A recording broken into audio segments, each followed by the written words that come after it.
Inspector Pandey वो 50 की उम्र में पहुंचा डरपोक, डब्बू और मौका परस्त पुलिसिया था। अरे ये तो कहता है कि इसने आपको ही देखा था। इसके कहने से क्या होता है? मैं उस वक्त अपनी सहेलियों के साथ थी, ग्रुप स्टडी के लिए। अरे यही थी, देखिए चिट्ठी लिख के बुलाई थी हमको। इंस्पेक्टर पांडे ने दिया की तरफ देखा। अरे कमाल करते हो पांडे जी, अब स्टैंडर्ड गिराओगे हमारा। एक यही चिरकुट बचा है हमारे पास लव लेटर देने को।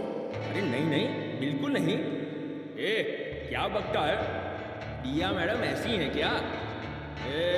फिर कभी बेसिर पैर की शिकायत किए ना तो तुम्ही को धर कर अंदर कर देंगे, समझे? अरे भक्त जरूर चले आते हैं, मारी कंप्लेन लिखावे। और कोनो काम नहीं है क्या हमारे पास है? दिया बाहर आ गई जहां उसकी सहेलियां खड़ी थी। दिया तू ठीक है? कुछ पंगा तो नहीं हुआ?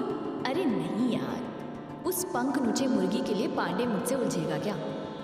बाकियों का कुछ नहीं कर सकते, पर इन दीपक जैसों की तो मिट्टी झाड़ ही सकते हैं ना।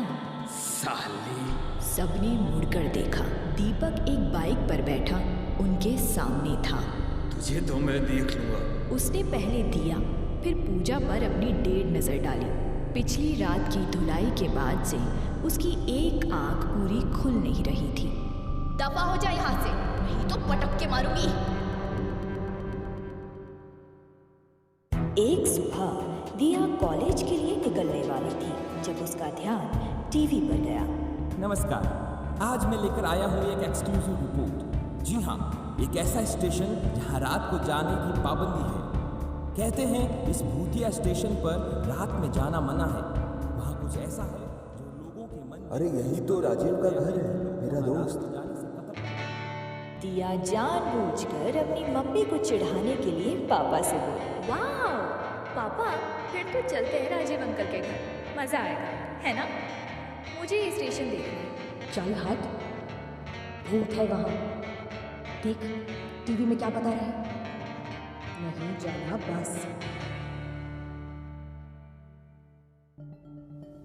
3 दिन बाद जब सब दोबारा कॉलेज के बाहर इकट्ठे थे, जब दिया की एक और सहेली नेहा ने आकर ये खौफनाक खबर सुनाई कि पूजा के चेहरे पर किसी ने ब्लेड मार दिया था और वो हॉस्पिटल में है।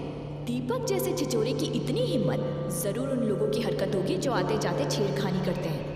दिया गुस्से से धधकने लगी। आज तो पांडे को जवाब देना ही होगा, वरना देखती हूँ मैं भी मीडिया के पास जाऊंगी। अब बस, साला बूंदी का लड्डू इंस्पेक्टर है कि मजाक? दिया धड़धड़ाते हुए इंस्पेक्टर के ऑफिस में घुस गई। वो गुस्से से खौल रही थी।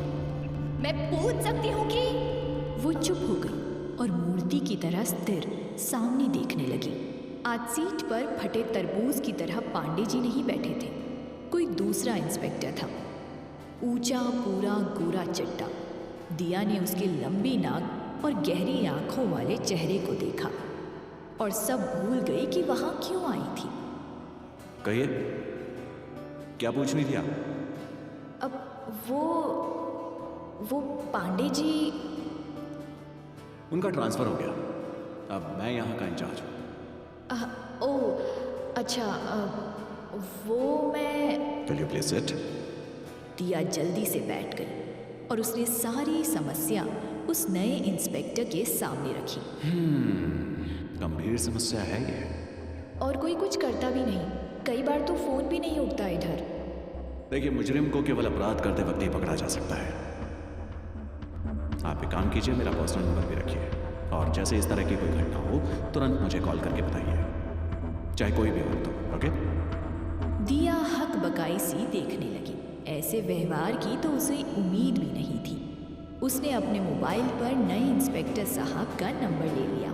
फिर स्वतः ही उसकी नज़र उसकी वर्दी पर लगी नेम प्लेट पर गई। Thank you sir.